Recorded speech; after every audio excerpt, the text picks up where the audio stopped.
Muy buenos días, familia. Aquí seguimos un día más, una mañana más de miércoles para seguir compartiendo y estudiando la bendita y poderosa palabra de nuestro buen Dios. Hoy vamos a estudiar o a detenernos en un versículo muy interesante y que Dios me dé sabiduría para saber explicarlo como tengo pensado. Vamos a leer el versículo primero, Mateo 25, capítulo 25, versículo 40, que dice así. Y respondiendo el rey les dirá: de cierto os digo que en cuanto lo hicisteis a uno de estos mis hermanos más pequeños, a mí me lo hicisteis. Ahora le toca el turno nuevamente al Señor, después de que los justos le dijeran que, oye, que ¿cuándo fue que le han visto hambriento o sediento, que le han visto forastero, desnudo en la cárcel? Jesús les dice que cuando ayudaron a una persona en esas condiciones, realmente fue a él a quien se lo hicieron. Bueno, en resumidas cuentas, lo que aprendemos en este versículo 40 es que lo que hacemos a otros, se lo estamos haciendo directamente al Señor. Pero aquí surge un gran dilema que muchos tienen. Porque hay quienes dicen, hay quienes interpretan estas palabras que Jesús se está refiriendo a todo el mundo. Pero luego hay otros que dicen que no, que se está refiriendo solamente a los creyentes. Es decir, que la recompensa de servir al sediento, al enfermo, al preso, ¿hacia quién es realmente? Si te das cuenta, Jesús está usando en este versículo las palabras mis hermanos. Dice concretamente mis hermanos más pequeños. Y Pablo nos dice, cuando escribe su carta a los romanos, allí en el capítulo 8 y en el versículo 29, que Jesús es el primogénito entre muchos hermanos. Es como si Jesús fuera nuestro hermano mayor dentro de la familia de la fe. Incluso la carta a los hebreos, en el capítulo 2 y en el versículo 11, nos dice que Jesús no se avergüenza en absoluto de llamarnos hermanos a nosotros. Y el propio Señor Jesucristo dijo en el Evangelio de Juan, en el capítulo 20 y en el versículo 17, que Él se iba al Padre y a nuestro Padre, dejando claro que tenemos el mismo Padre.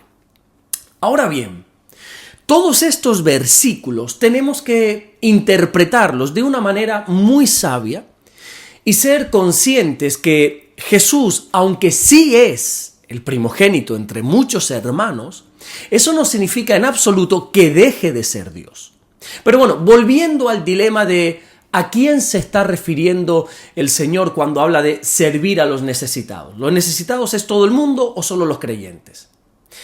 Mira, creo que en más de una ocasión ya he explicado que uno de los pasos más importantes para poder hacer la hermenéutica bíblica, que recuerdo que la hermenéutica bíblica es el arte, es la ciencia de interpretar la Biblia correctamente, una de las normas más importantes y más básicas es que la Biblia se interpreta a sí misma, porque nunca se contradice. Por ejemplo, los pasajes más claros nos ayudan a poder interpretar los pasajes más difíciles, porque ningún versículo de la Biblia se puede interpretar de una manera aislada o aislado del resto de la Escritura. Pedro lo deja claro cuando escribe su segunda carta, y nos vamos hasta el capítulo 1 y en el versículo 20, cuando dice que ninguna profecía es de interpretación privada. Es decir, nosotros no podemos interpretar un pasaje bíblico aislándolo de todo el mensaje bíblico. Bueno, ¿y por qué te digo todo esto? Porque si nosotros solo tuviéramos este versículo 40 que en esta mañana estamos tratando, claro, entonces sí que podríamos afirmar que los creyentes estamos llamados a ayudar solo a otros creyentes, a los hermanos más pequeños. Como Jesús dice que vamos a ser recompensados cuando hacemos algo a uno de sus hermanos más pequeños, podemos decir, o algunos podrían interpretar, que solo a los cristianos tenemos o debemos ayudar. Pero qué bueno que este versículo no son palabras aisladas, sino que pertenecen a un mensaje completo y a la misma vez pertenecen a todo un mensaje bíblico. No podemos interpretar aislado. La Biblia en ninguna parte nos dice que solo tenemos que ayudar a los cristianos. No, eso no es así, eso no dice la Biblia. Pablo enseña algo muy interesante. Cuando escribe la carta a los Gálatas, y nos vamos hasta el capítulo 6 y en el versículo 10, y allí leemos literalmente, hagamos bien a todos. Y creo que, oye, aquí nos queda claro, ¿verdad? A quién tenemos que estar ayudando, y es a todos. El bien no tiene fronteras. Hay un dicho que dice, haz el bien y no mires a quién. Oye, y es así. Da igual quién sea la persona que tienes delante tuya. Da igual si esa persona tiene la misma fe que tú o tiene una fe diferente. Da igual si comparte tus mismos principios, si comparte tus mismos valores o no. Es más, el propio Señor Jesucristo dijo en el Evangelio de Lucas, en el capítulo 6 y en el versículo 27, que nosotros tenemos que amar incluso a nuestros enemigos y tenemos que hacer bien a los que nos aborrecen. Por lo tanto, los creyentes estamos llamados a hacer bien a todos. Ahora bien, hay una segunda parte del versículo que Pablo escribe a los Gálatas en el capítulo 6 y versículo 10 que te acabo de citar. Este versículo dice, hagamos bien a todos, sí, pero continúa diciendo, mayormente a los de la familia de la fe. ¡Wow! ¡Qué bonito!, ¿verdad? Lo que está haciendo el Señor es traer un equilibrio dentro de la iglesia. La prioridad siempre tiene que ser la iglesia. Siempre.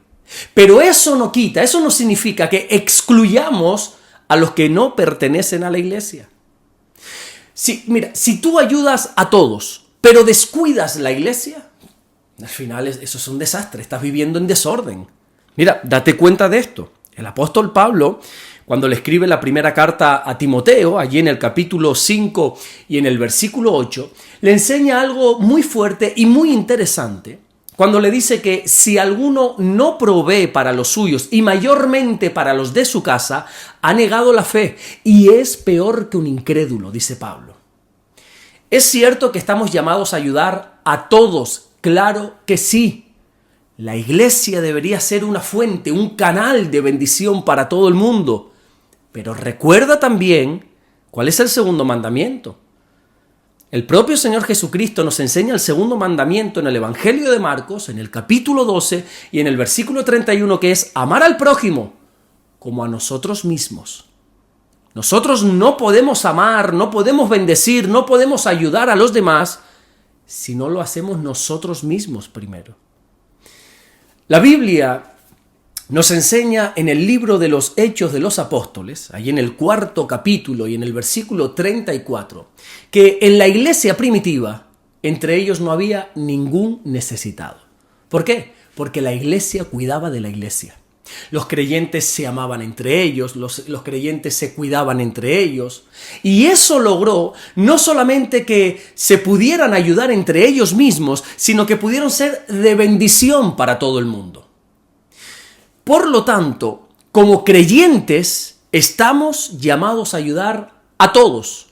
Pero si en medio de ese todos hay un hermano en la fe, a ese es el primero que nosotros tenemos que estar ayudando. Y lo bonito de todo esto es lo que dice Jesús en el final del versículo de hoy, cuando dice que cuando ayudamos a alguien, sobre todo si es uno de sus hermanos más pequeños, si es un creyente, es a él a quien se lo estamos haciendo, es a él a quien estamos ayudando. A mí me lo hicisteis, dice Jesús. Por eso nosotros no podemos ver la ayuda al necesitado como que estamos haciendo una obra social. No, eso no es así. Ya te lo decía el otro día y muchos no lo entendieron. Nosotros no estamos llamados a hacer obra social. La iglesia no es una ONG.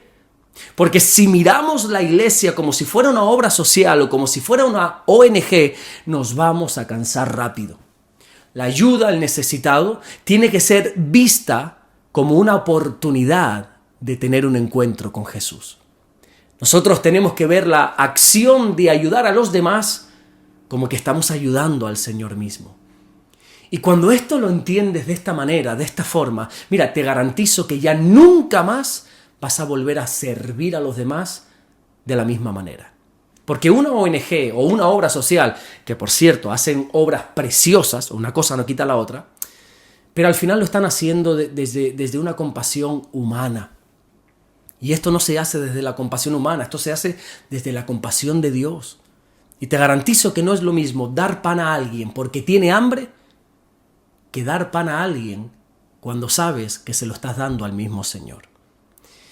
Y seguro que habrá gente que diga que no, que esto es una tontería, que da lo mismo con qué actitud ayudes, porque lo importante es ayudar. Y sí, claro que sí, lo importante es ayudar, estoy de acuerdo. Pero ¿sabes qué es lo más importante? Lo más importante es ayudar como Jesús nos dice que ayudemos, como Él nos está enseñando, que es lograr ver al Señor en el necesitado. Porque si no logras ver al Señor en la persona que ayudas, mira, tarde o temprano te vas a cansar de ayudar. Por eso el propio apóstol Pablo, en varias ocasiones, no una, en varias, como por ejemplo en la carta a los Gálatas, en el capítulo 6 y versículo 9, nos recuerda que no nos cansemos de hacer el bien. Porque hacer el bien muchas veces cansa, y sobre todo cuando no lo hacemos correctamente. Por eso, mi querido hermano, mi querida hermana, aprendamos a hacer las cosas como Jesús nos enseña. Amén. Vamos a orar en esta mañana y vamos a darle gracias a nuestro buen Dios. Señor, te damos las gracias porque tú eres bueno. Gracias por guardarnos, por bendecirnos. Gracias porque tú eres sabio. Tú todo lo sabes, Señor. Y tú nos estás marcando el camino por el cual nosotros tenemos que transitar. Y tú nos enseñas cómo ayudar a los demás, Señor. Yo entiendo que hay que ayudar, que hay que hacerlo y que estamos llamados a ser de bendición. Pero la mejor manera es aprendiendo a ver a Jesús en el necesitado. Ayúdanos, Señor, en esta ardua labor. Ayúdanos a lograr ver a Cristo en el necesitado. Señor, gracias por todo lo que estás haciendo. Gracias por todo lo que vas a hacer. En el nombre bendito de Jesús. Amén y amén.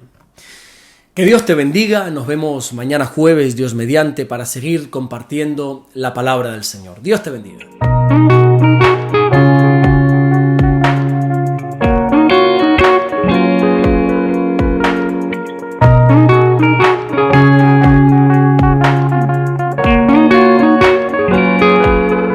Descubre Caminando en Amor y Verdad del pastor Alberto Ares. 50 lecciones prácticas para tu vida diaria, basada en las cartas del apóstol Juan. Aprende a caminar en luz y enfrentar el pecado y fortalecer tu fe con un lenguaje cercano y real. Consíguelo hoy mismo en Amazon.